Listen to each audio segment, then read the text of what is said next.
Assalamualaikum warahmatullahi wabarakatuh. Alhamdulillahirabbil alamin.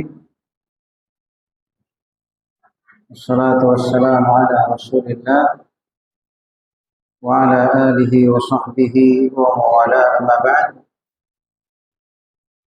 Kaum muslimin dan muslimat jamaah maghrib rahimakumullahu jami'an. Alhamdulillah pada malam hari ini kembali kita melanjutkan pelajaran kita dalam menyelesaikan kurikulum pada bidang akidah, tauhid uluhiyah, dan kita sekarang masuk di buku yang keempat setelah membaca kitab Thalathatul Usul Qawaid al-Arba' Nawaqidul Islam. Sekarang di kitab Usul Sittah, kitab yang keempat, yaitu Al-Usul As-Sittah, 6 dasar agama. Ini perkara yang mendasar dalam agama kita. Kita sudah jelaskan 3 dasar. Yang pertama adalah al-ikhlas. Yang pertama adalah al-ikhlas. Ya, ikhlas artinya semata hanya mengharapkan ridha Allah Subhanahu wa taala, mengharapkan apa yang di sisinya, yaitu pahalanya, ridhanya, surganya. Itu namanya ikhlas. Yang kedua,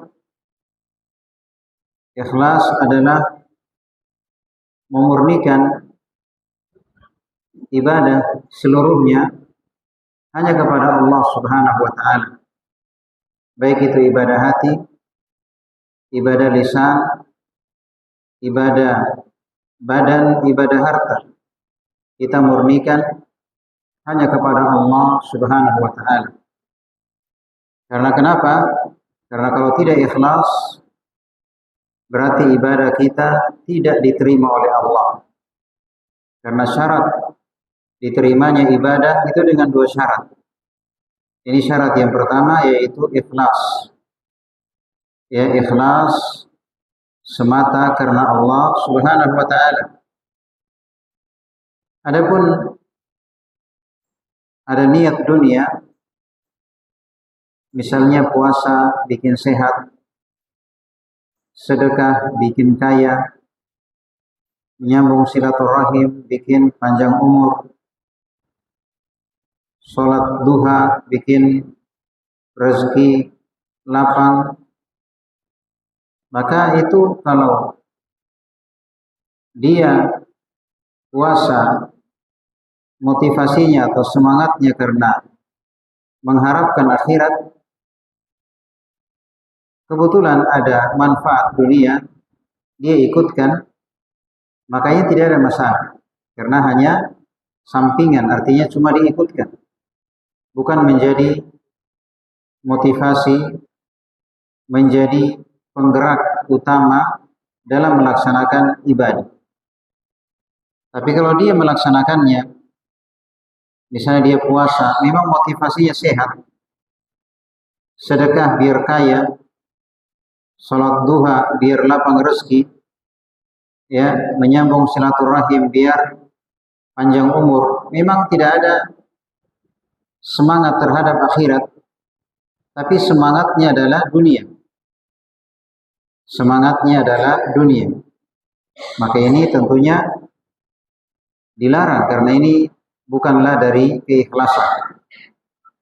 Dan tentunya yang terbaik adalah seorang memurnikan ibadahnya hanya karena Allah Azza wa Jalla. Karena dia niatkan dunia, tetap dia mendapatkan dunia. Ketika dia puasa biar sehat, memang puasa bikin sehat. Artinya dia niatkan atau tidak niatkan, memang puasa itu bikin sehat. Maka mending dia ikhlaskan niatnya. semata mengharapkan pahala dari Allah. Adapun manfaat dunia dari ibadah itu pasti akan datang. Manfaat di dunia dari ibadah itu pasti dia dapatkan. Ikhlas dia niatkan ataupun tidak. Ya, dia niatkan ataupun tidak. Makanya kalau mau aman, ya ikhlaskan niat, harapkan dari ibadah kita hanya apa yang di sisi Allah Subhanahu wa taala. Ya. Kemudian yang kedua dari yang ditekankan oleh yang disebutkan oleh penulis rahimahullah adalah Allah Subhanahu wa taala memerintahkan untuk bersatu. Jadi termasuk prinsip agama kita adalah persatuan. Mengajarkan untuk bersatu dan melarang dari berpecah. Melarang dari berkelompok-kelompok, bergolongan-golongan. Tetapi agama kita mewajibkan untuk bersatu. Yaitu bersatu di atas agama, bersatu di atas Al-Quran dan hadits sesuai pemahaman para sahabat, bersatu di atas la ilaha illallah dan Muhammad Rasulullah, bersatu di atas tauhid dan meninggalkan syirik, bersatu di atas sunnah dan meninggalkan bid'ah.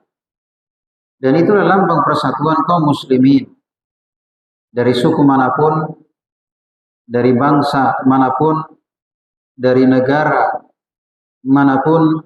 Kalau dia seorang muslim, maka harus dia bertauhid, harus dia berla ilaha illallah, dan dia harus bermuhammadar Rasulullah.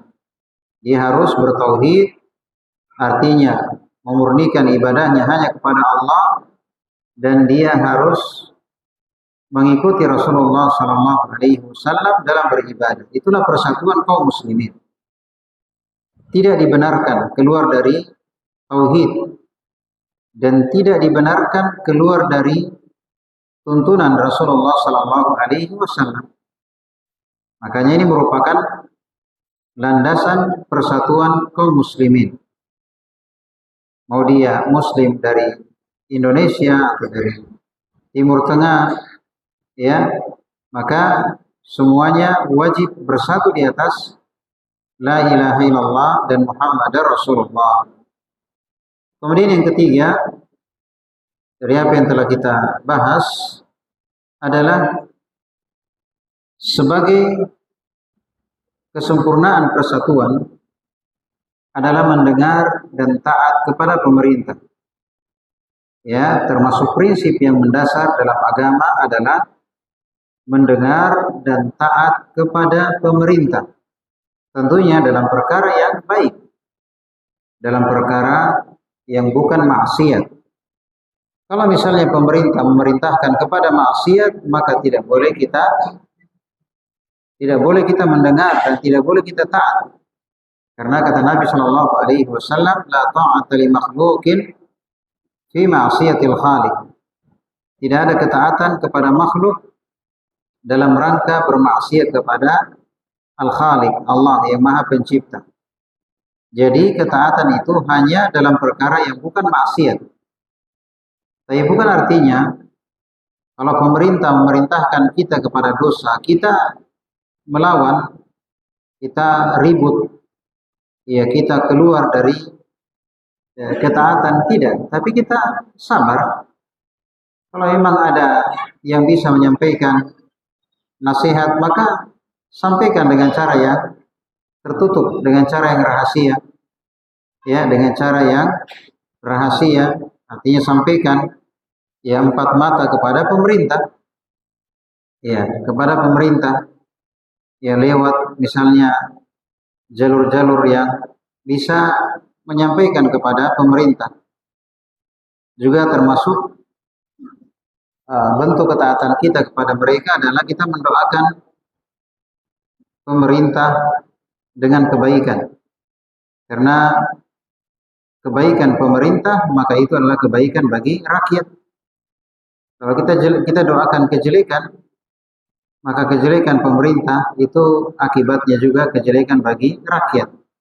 Maka hendaknya kita doakan pemerintah, semoga Allah Subhanahu wa taala memberi mereka taufik dan hidayah sehingga bisa kembali kepada agama Allah Subhanahu wa taala yang mulia ini. Baik, sekarang kita masuk di pembahasan kita atau di malam hari ini, yaitu pembahasan yang keempat atau dasar yang keempat. Al-aslu ar-rabi', dasar yang keempat dari dasar atau prinsip-prinsip agama. Qala al-musannif rahimahullah, bayanul ilmi wal ulama wal fiqhi wal fuqaha wa bayanu man tashabbaha bihim wa laysa minhum. Penjelasan ilmu dan ulama. Penjelasan ilmu dan ulama. Wal fiqhu wal fuqaha. Pembahasan fikih dan ahli fikih. Wa bayan man tashabbaha bihim, dan penjelasan orang yang hanya mirip dengan mereka, walaysa minhum, padahal mereka bukan bagian dari ulama. Ya, hanya mirip. Baik. Jadi di sini menjelaskan kepada kita bahwasanya kita sebagai seorang muslim harus membedakan mana yang berilmu syar'i dan mana yang hanya kelihatannya berilmu. Ya, karena agama ini bukan berdasarkan pandangan, berdasarkan hemat atau pendapat seseorang, tetapi agama ini diturunkan oleh Allah lengkap dengan aturannya. Ya, lengkap dengan aturannya. Tidak berdasarkan pandangan seseorang, tidak berdasarkan pendapat, tidak berdasarkan kebiasaan dan tradisi. Tapi agama ini sesuai dengan apa yang Allah Subhanahu wa taala inginkan. Makanya Allah turunkan Al-Qur'an. Allah utus nabinya Muhammad sallallahu alaihi wasallam. Allah berikan wahyu kepadanya, yaitu hadis, sebagai dasar-dasar, sebagai aturan dalam beribadah kepada Allah Subhanahu wa taala, sehingga hamba itu beribadah tidak sesuai dengan maunya hamba, tidak sesuai dengan perasaan, kebiasaan atau pendapat dari hamba, tapi diturunkan Al-Qur'an dan hadis supaya hamba itu dalam beribadah kepada Allah, baik itu berkaitan dengan keyakinan ataupun berkaitan dengan syariah, yaitu ibadah, hendaknya sesuai dengan apa yang Allah inginkan. Makanya Allah turunkan Al-Quran, Allah utus Rasulnya sallallahu alaihi wasallam supaya beliau mengajarkan kepada manusia bagaimana akidah yang benar, bagaimana syariat yang benar. Oleh karenanya, kita sebagai seorang muslim, termasuk prinsip yang mendasar dalam agama kita adalah hendaknya kita pandai membedakan mana yang berilmu, ya, mana yang merupakan ilmu agama, dan mana orang yang paham ilmu agama, mana orang yang faqih, dan mana orang yang hanya kelihatannya berilmu. Ilmu agama itu adalah sebagaimana perkataan Imam Syafi'i rahimahullah, al-ilmu qala Allah wa qala Rasul wa ma siwa dzalik wasawisu min asyaitani. Kata beliau, ilmu itu adalah firman Allah, maksudnya Al-Quran, dan sabda Nabi, yaitu hadits-hadits yang sahih dari Nabi sallallahu alaihi wasallam. Wa ma siwa dzalik, adapun selain dari Al-Quran dan hadits yang sahih, maka itu adalah bisikan-bisikan setan. Jadi agama kita itu landasannya adalah Al-Quran dan hadits. Ya, Al-Quran dan hadits tentunya sesuai dengan pemahaman yang Nabi Shallallahu Alaihi Wasallam ajarkan kepada para sahabatnya. Kenapa demikian? Karena para sahabat adalah murid-murid dari Nabi kita Muhammad Shallallahu Alaihi Wasallam, dan mereka sudah disebutkan dalam Al-Quran, ya, bahwa kita diperintahkan untuk mengikuti mereka. Ya, mengikuti mereka wasabiqunal awwalun, orang-orang yang terdahulu lagi pertama, minal muhajirin wal ansar, dari kalangan orang-orang muhajirin dan orang-orang ansar. Bayangkan ya, para sahabat itu disebutkan dalam ayat. Walladzina taba'uuhum bi ihsan, dan orang-orang yang mengikuti mereka. Maksudnya mengikuti para sahabat. Ya, radhiyallahu anhum wa radu an. Allah ridha terhadap mereka, artinya Allah ridha terhadap para sahabat, wa radu an, dan mereka pun ridha terhadap Allah Subhanahu wa taala. Maka ini merupakan prinsip agama kita, bahwa kita beragama itu berlandaskan Al-Quran dan hadis sesuai pemahaman para sahabat. Maka ini namanya ilmu agama. Ilmu agama itu kalau sesuai dengan ayat, sesuai dengan hadis yang sahih berdasarkan pemahaman para sahabat, itulah yang dimaksud dengan ilmu agama. Itu yang dimaksud dengan ilmu agama. Di masa ini ya tentunya banyak yang berbicara agama, tapi ternyata tidak sesuai dengan pemahaman as-salaf. Ya, ada yang pakai ayat, tapi ayatnya, tafsirnya tidak sesuai dengan tafsir dari para sahabat. Demikian pula hadis, kadang hadisnya dhaif, hadisnya tidak sahih, kadang hadisnya tidak jelas. Kadang hadisnya tidak jelas sumbernya dari mana, di mana sanadnya, kenapa tiba-tiba muncul, ya kan? Ada hadisnya tidak jelas, tapi ternyata itu yang laku, yang laris di tengah kaum muslimin. Kenapa? Karena sesuai dengan kemauan kebanyakan manusia. Ya, banyak hadis-hadis yang tersebar, ternyata kalau diperiksa sanadnya ternyata tidak bersambung sampai ke Nabi Shallallahu Alaihi Wasallam. Seperti misalnya hadis ikhtilafu ummati rahmah, perpecahan umatku adalah rahmat. Ini hadis yang tidak sampai, ya, yang tidak bersambung sampai ke Nabi Shallallahu Alaihi Wasallam. Tapi hadis ini hadis yang tersebar dan laku di tengah masyarakat kaum muslimin. Ya, jadi sebagai seorang muslim, termasuk prinsip yang dia jaga adalah hendaknya dia bisa membedakan yang mana ilmu agama, yang mana orang yang berilmu tentang agama, dan yang mana bukan ilmu agama dan orang yang bukan dari ulama, yaitu orang yang paham ilmu agama. Ya, maka apa itu ilmu agama? Yaitu Al-Quran dan hadis. Karena sekarang ada yang berbicara agama, tapi ternyata pakai ilmu filsafat. Ada yang berbicara agama, ternyata pakai mimpi. Ada yang berbicara agama, ternyata menurut pendapat, menurut guru saya, menurut ustadz saya, ya siapapun dari manusia, perkataannya, pendapatnya bisa diterima dan bisa ditolak. Bisa diterima dan bisa ditolak. Ya, diterima kalau sesuai dengan Al-Quran dan hadis, pemahaman sahabat, dan ditolak kalau tidak sesuai dengan Al-Quran dan hadis. Makanya para imam, Imam Abu Hanifah, Imam Malik, Imam Syafi'i, Imam Ahmad, semuanya berpesan. Semuanya berpesan, mereka berempat ini semuanya berpesan, idza sahhal hadits fa huwa madhhabi. Kalau haditsnya sahih, maka itulah madhabku. Maksudnya kalau haditsnya sahih dan ternyata pendapat saya itu menyelisihi hadits yang sahih, maka tinggalkan pendapat saya, ambil hadits yang sahih. Artinya mereka tidak mengajarkan taklid kepada madhab. Ya, tapi mereka mengajarkan kepada kita untuk taklid kepada Al-Quran dan hadis. Yaitu kepada Al-Quran dan hadis. Baik. Ini cara kita dalam beragama. Karena di masa ini banyak orang-orang yang berbicara agama, tapi ternyata tidak memperhatikan sumbernya. Ya, tidak memperhatikan sumbernya. Tadi ya, ada yang berbicara ilmu agama pakai filsafat, ada yang berbicara agama pakai mimpi, ada yang berbicara agama pakai pendapat seseorang, pendapat gurunya, ustadznya, ada yang berbicara agama pakai kebiasaan atau tradisi, ada yang berbicara agama pakai hadits yang tidak sahih, hadits yang dhaif, hadits yang lemah.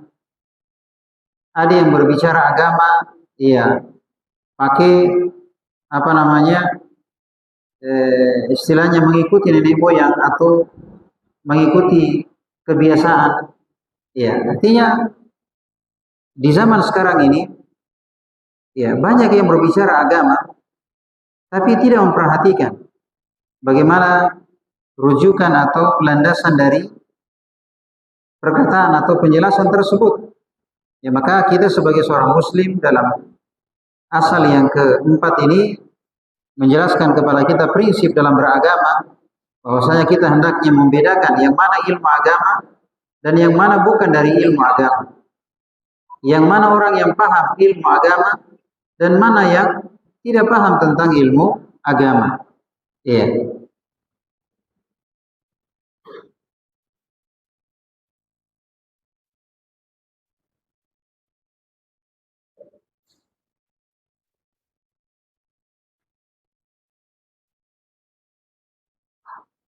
Dari sini menjelaskan kepada kita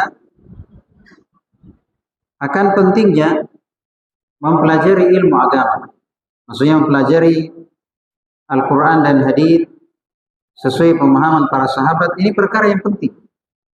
Karena ternyata agama kita ini baik berkaitan dengan akidah maupun berkaitan dengan syariat, ternyata dasarnya adalah Al-Quran dan hadis. Ternyata dasarnya adalah Al-Quran dan hadis. Maka di sini menjelaskan kepada kita pentingnya mempelajari ilmu agama. Karena tidak mungkin atau tidak ada cara untuk kita bisa memahami agama ini kecuali dengan satu cara. Tidak ada cara untuk bisa memahami agama ini kecuali dengan satu cara, yaitu belajar. Tidak ada cara lain. Dari itu orang pergi bertapa di gua kemudian pulang jadi orang pintar. Atau dia pergi di apotek beli pil, beli obat, ya namanya obat pintar. Akhirnya dia minum kemudian langsung pintar. Ya, atau dia istilahnya mimpi bangun jadi orang pintar. Tidak.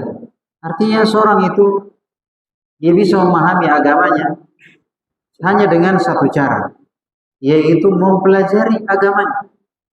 Apakah lewat majelis-majelis taklim, ataukah lewat pondok-pondok pesantren, sekolah-sekolah Islam, ataukah lewat siaran-siaran radio, televisi, ataukah lewat dunia media sosial, ataukah dari membaca. Intinya dia belajar. Dia belajar Al-Quran dan hadis sesuai pemahaman para sahabat. Karena tidak akan mungkin dia paham akidah yang benar, dia paham syariat yang benar tanpa dia belajar. Ya, oleh karenanya Nabi Shallallahu Alaihi Wasallam bersabda, "May yuridillahu bihi khairan yufaqihu fid din." Siapa saja yang Allah inginkan kebaikan pada seseorang, maka cara Allah adalah memahamkan orang tersebut ilmu agama. Jadi caranya Allah ketika Allah menginginkan kebaikan pada hamba, maka hamba tersebut dijadikan oleh Allah sebagai orang yang mau belajar agama. Karena dengan dia belajar agama, dia belajar Quran, dia belajar hadis, dia belajar akidah yang benar, syariat yang benar, maka dia akan paham mana yang baik, mana yang buruk, mana yang dia kerjakan, mana yang tidak, mana yang dia utamakan, mana yang dia kesampingkan. Ya, kalau orang yang tidak belajar agama, maka dia mendahulukan dunia daripada akhirat. Bahkan dia lupa terhadap akhirat. Dia disibukkan oleh dunia. Tapi ketika dia belajar, dia paham bahwasanya dunia sementara. Dunia bukanlah tempat kita hidup selamanya. Tapi hanyalah kesempatan hidup untuk kembali ke kampung halaman yang selamanya, yaitu negeri akhirat. Ya, artinya kita lahir di dunia ini tidak membawa apa-apa, tidak membawa harta, pangkat, dan jabatan, dan tidak mengetahui apa-apa. Dan kita kembali kepada Allah juga tidak membawa apa-apa, tidak membawa pangkat dan jabatan, tidak membawa harta, tidak membawa keluarga, tidak membawa siapapun. Kita hanya membawa amal yang telah kita siapkan di dunia ini, apakah itu amal baik atau amal buruk. Ya, maka orang yang belajar agama dia akan mengerti bahwasanya dunia merupakan tempat untuk mengumpulkan pahala, tempat untuk beramal, bukan waktunya untuk bersenang-senang, ya, bukan waktunya untuk berhura-hura, tapi dunia ini merupakan waktunya untuk beramal. Ya, adapun akhirat merupakan tempatnya bersenang-senang bagi siapa yang taat dan bertakwa di dunia. Ya.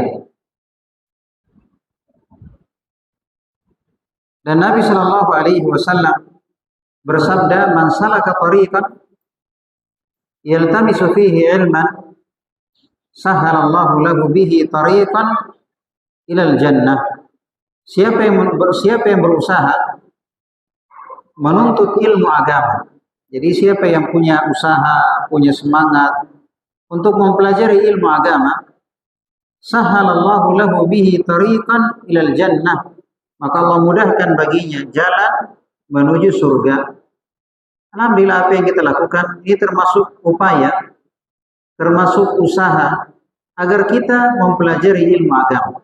Cara apa saja, dengan majelis ta'lim atau dengan apa namanya, apa saja usaha kita dalam mempelajari ilmu agama, ya, dalam mempelajari ilmu agama, maka Allah Subhanahu wa taala mudahkan bagi kita untuk mendapatkan surga.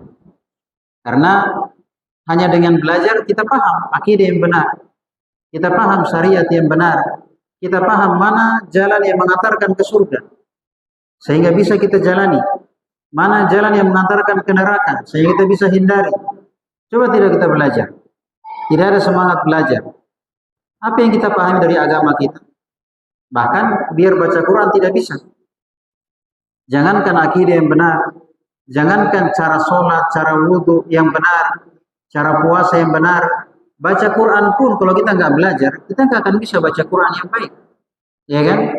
Maka ini menjelaskan kepada kita akan pentingnya mempelajari ilmu agama, yaitu ilmu yang berlandaskan Al-Quran dan hadis sesuai pemahaman para sahabat. Sekaligus di sini menjelaskan kepada kita akan tercelanya orang yang malas belajar agama, orang yang meninggalkan agama, ya, orang yang meninggalkan agama, dia tidak mau belajar, dia tidak mau mengamalkan agama, ya, maka ini termasuk sesuatu yang tercela dan merupakan sumber segala kerusakan, ya, merupakan sumber segala kerusakan. Bahkan meninggalkan agama, yakni hanya Islam KTP saja, Islam cuma nama, tapi kenyataan tidak, dia tidak perhatikan agamanya, dia tidak belajar agamanya, apalagi mengamalkannya. Maka ini termasuk dari pembatal keislaman. Sudah kita bahasnya di Nawaqidul Islam. Ini termasuk dari pembatal keislaman. Ya. Makanya Allah Subhanahu wa taala berfirman, "Innal ladzina kadzdzabu bi ayatina wastakbaru anha la tufattahu lahum abwabus sama' wa la yadkhulunal jannata hatta yalijal jamalu fi sammil khiyat." Sesungguhnya orang-orang yang mendustakan ayat-ayat kami, dia tidak perhatian dengan Quran, dengan hadis, dia dustakan. Wa a'radu anha, wastakbaru anha, dan dia menyombongkan diri, artinya dia berpaling darinya. Dia tidak mau perhatian, tidak mau belajar, tidak mau tunduk. Dia berpaling darinya. Ya, dia berpaling darinya. Kata Allah Subhanahu wa taala dalam Al-Qur'an, "La tufattahu lahum abwabus sama'." Tidak akan dibukakan kepada mereka pintu langit. Maksudnya ketika orang itu meninggal, maka ruhnya diangkat ke langit. Ya. Maka ternyata mereka ini tidak akan dibukakan pintu langit. Wala yadkhulunal jannata, dan mereka tidak akan masuk ke dalam surga. Hatta yalijal jamal fi sammil khiyat, sampai onta masuk ke lubang jarum. Onta hewan yang besar. Jarum, lubang jarum itu lubang yang sangat kecil. Artinya ini sesuatu yang mustahil. Mana mungkin onta begitu hewan yang begitu besar bisa masuk ke lubang jarum. Artinya ini perkara yang mustahil. Tidak mungkin orang yang meninggalkan agamanya, tidak mau belajar agamanya, ya, tidak perhatian dengan agamanya, cuma Islam atas nama saja. Tidak mungkin dia bisa masuk surga. Karena kita harus belajar bagaimana akidah yang benar, bagaimana syariat yang benar, mana yang mengantarkan ke surga, mana yang mengantarkan ke neraka, ya kan? Kita harus tahu itu yang mana yang mengantarkan ke surga. Sehingga kita bisa jalani mana yang mengantarkan ke neraka, sehingga kita bisa hindari, ya kan? Tapi kalau kita nggak belajar, maka ya yang ada hanyalah dunia, yang ada hanyalah semangat dunia. Seakan-akan kita diciptakan oleh Allah Subhanahu wa taala untuk dunia. Ya kan? Baik. Oleh karenanya sebelum penyesalan itu datang, artinya kita hidup di dunia ini cuma sekali. Kesempatan tidak dua kali. Ya, ingat setelah kita mati ada kehidupan. Di alam kubur ada nikmat kubur, ada siksa kubur. Setelah kita dibangkitkan ada surga dan ada neraka. Dan penentunya kita setelah mati ini, apakah kita orang yang bahagia atau orang yang celaka, tergantung kita sekarang, tergantung kita ketika masih hidup di dunia ini. Kalau kita pelajari agama ini, kita amalkan, kita dakwakan, dan kita bersabar di atas 3 perkara ini, hingga kita dipanggil oleh Allah Subhanahu wa taala, maka insya Allah mendapatkan nikmat kubur dan mendapatkan nikmat surga.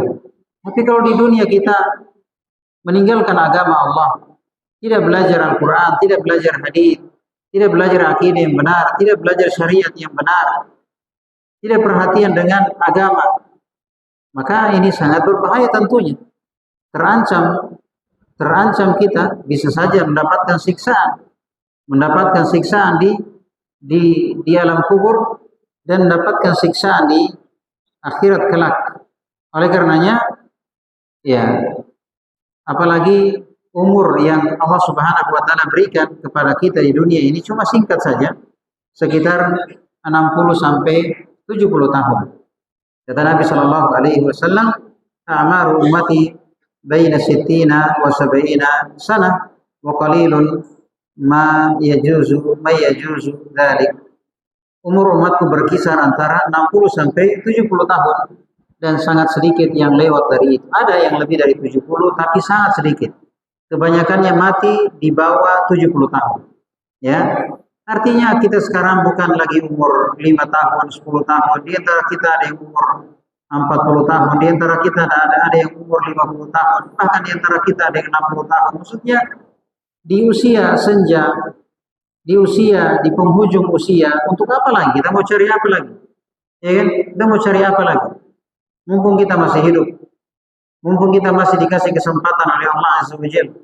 Ya kan? Bagaimanapun rusaknya di awal, tapi kalau di akhir usia kita, di sisa-sisa usia kita, di penghujung usia kita, kita manfaatkan sebaik mungkin. Kita bertobat kepada Allah atas apa-apa yang telah berlalu, dan kita perbaiki yang tersisa.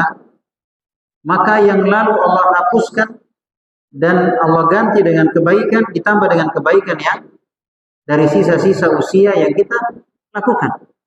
Tapi kalau kita di sisa usia ini tidak kita sadar dan tidak kita manfaatkan, maka kita akan disiksa karena dosa masa lalu dan juga dosa di sisa-sisa usia kita. Oleh karenanya tidak ada yang tepat, tidak ada yang pas bagi siapa yang masih diberikan umur kesempatan oleh Allah Subhanahu wa taala, kecuali hendaknya kembali kepada agama Allah dengan cara mempelajarinya, mengamalkannya, mendakwahkannya, dan bersabar di atas 3 perkara tersebut hingga dipanggil oleh Allah Subhanahu wa taala. Baik, oleh karenanya dari sini menjelaskan kepada kita akan pentingnya kita mengetahui yang mana itu ilmu agama. Karena jangan sampai salah ilmu.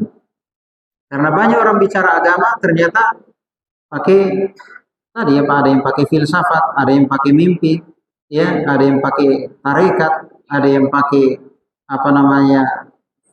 firasat, ada yang pakai tradisi, ada yang pakai ikut-ikutan, ada yang macam-macam. Padahal agama kita itu ya sudah jelas aturannya, itu Al-Quran dan hadis sesuai pemahaman para sahabat radhiyallahu taala anhum. Ya. Kemudian yang kedua kita mengenal ulama, yaitu orang yang berilmu. Karena kalau kita salah berguru, artinya kalau guru kita sesat, pastinya kita juga sesat. Ibaratnya ada istilah guru kencing berdiri, ya kan? Murid kencing berlari. Maksudnya kalau gurunya sesat, berarti biasanya muridnya itu lebih sesat. Tidak sama sesatnya, tapi lebih sesat. Oleh karenanya, kita sebagai yang menghendaki petunjuk, ya, yang menginginkan ilmu agama, maka hendaknya kita tidak sembarangan belajar. Tapi kita mencari guru yang benar-benar membimbing kita, mengarahkan kita kepada Al-Quran dan hadis sesuai pemahaman para sahabat. Makanya guru yang baik dijadikan sebagai orang yang kita ambil ilmunya adalah yang pertama memiliki akidah yang benar. Dia punya akidah yang benar. Di antaranya kalau kita mau tes, ya guru itu atau ustadz itu benar akidahnya, tinggal ditanya di antaranya ya. Ditanya di mana Allah. Kalau dia bilang di mana-mana, tinggalkan. Karena itu akidahnya rusak. Kalau dia bilang saya nggak tahu di mana, tinggalkan. Kalau dia bilang Allah itu di hatiku, menyatu dengan diriku, apa yang saya bilang itu perkataan Allah, ya, apa yang saya sentuh itu sentuhan Allah, dan seterusnya, maka tinggalkan. Ya, tinggalkan. Karena walaupun dia hafal Quran, walaupun dia bisa bahasa Arab, tapi kalau rusak akidahnya, apa gunanya? Ya kan? Maka yang tanda dari guru yang benar, kalau ditanya di mana Allah, dia mengatakan di atas langit. Ya, artinya di atas, sesuai dengan Allah Subhanahu wa taala yang maha sempurna. Tidak kita bayangkan bagaimana dia di atas. Yang jelas dia di atas langit, di atas seluruh makhluknya. Dia tidak bersentuhan dengan makhluknya, tidak bercampur dengan makhluknya. Kita tetapkan bahwa Allah di atas sesuai dengan dia yang maha sempurna. Ya, karena Allah sendiri yang mengatakan Ar-Rahmanu 'alal arsy istawa. Ar-Rahman istiwa di atas arsy. Istawa artinya tinggi. Itu tinggi di atas arsy, dan arsy Allah di atas langit. Dan Allah di atas arsy. Ini Allah sendiri yang mengatakan, ya kan? Kemudian nama Allah Al-Ali. Di antara nama Allah adalah Al-Ali. Al-Ali artinya maha tinggi. Al-A'la artinya yang maha tinggi, ya kan? Kemudian disebutkan dalam hadis Allah Subhanahu wa taala pada sepertiga malam terakhir turun ke langit dunia, turun ke langit dunia pada setiap malam di sepertiga malam terakhir. Dan turun itu artinya dari mana? Dari atas ke bawah, ya kan? Dari atas ke bawah. Dan tidak ada yang paling tahu tentang Allah kecuali Allah sendiri. Dan Allah sendiri yang mengatakan bahwa dirinya di atas arsy, ya kan? Bahwa dirinya di atas arsy. Ini tanda berarti guru tersebut memiliki akidah yang benar. Yang kedua, dia benar dari sisi manhajnya, dari sisi metode atau prinsip-prinsip dasar dalam beragama. Di antara cara untuk mengetahuinya adalah tinggal kita tanya berkaitan dengan pemerintah. Apa hukumnya mendengar dan taat kepada pemerintah yang zalim? Bolehkah kita keluar? Ya, bolehkah kita memberontak, kita melawan kepada pemerintah yang zalim? Kalau dia bilang boleh, tinggalkan. Karena dia menyelisih prinsip dari prinsip agama yang dasar yang menjelaskan kepada kita untuk mendengar dan taat kepada pemerintah. Kemudian yang ketiga, tentunya dia memiliki ilmu agama. Bisa dilihat dari guru-gurunya, bisa dilihat dari biografi, di mana dia belajar, bagaimana riwayat pendidikannya, ya kan? Kemudian yang keempat, dia memang antusias memperbaiki umat. Artinya memang semata-mata dia mengajak umat supaya kembali kepada Al-Quran dan hadis, pemahaman sahabat, tidak mengajak kepada pribadi, tidak mengajak kepada yayasan, tidak mengajak kepada lembaga, tidak mengajak kepada kelompok, organisasi, dan sebagainya. Tapi semata-mata mengajak kepada Al-Quran dan Sunnah sesuai pemahaman para sahabat. Ini kriteria yang layak kita jadikan sebagai guru dalam agama kita. Jadi perkara yang keempat atau dasar yang keempat dari yang disebut oleh penulis rahimahullah ta'ala, pentingnya kita membedakan yang mana ilmu agama dan yang mana bukan ilmu agama. Yang mana orang yang berilmu tentang agama dan yang mana hanya kelihatannya berilmu ternyata tidak memahami ilmu agama tersebut. Baik, saya kira itu apa yang bisa kita jelaskan pada kesempatan malam hari ini. Semoga apa yang kita dengarkan bermanfaat bagi kita semua. Mohon maaf atas segala kekurangan. Subhanakallahumma bihamdik, asyhadu an la ilaha illa anta, astaghfiruka wa atubu ilaik. Akhiru da'wana alhamdulillahi rabbil alamin. Assalamualaikum warahmatullahi wabarakatuh.